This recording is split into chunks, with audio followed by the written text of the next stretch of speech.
image of you yang macam, oh, dia dah alim, dia dah nak jadi ustazah. Tapi tak pun.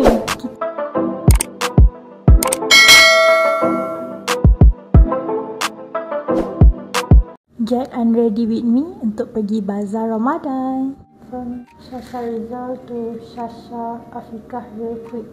Sejak I pakai tudung ni, to this journey memang sangat-sangat mencabar dan menguji kesabaran dan juga menguji you punya mental.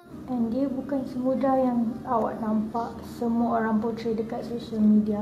Sometimes you akan terfikir macam, oh, going back might be the easiest way. People have this image of you yang macam, oh, dia dah alim, dia dah nak jadi ustazah. Tapi tak pun. Kita sama je macam orang lain, still trying every single day to be a better person dan try nak improve diri. Okay, I nak tukar baju kepada baju yang lebih selesa untuk membebel.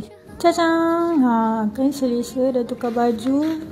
Kita nak remove sikit yang kat mata ni sebab macam over sangat nak pergi bazar Ramadan ni pakai macam ni. Dan bila kita dah pakai tudung ni, bukanlah bermaksudnya kita ni terpaling bagus daripada orang lain. Bukan juga. I selalu remind diri I again and again macam, jangan riak, jangan ingat diri I lagi better daripada orang lain. Sebab semua orang seems differently.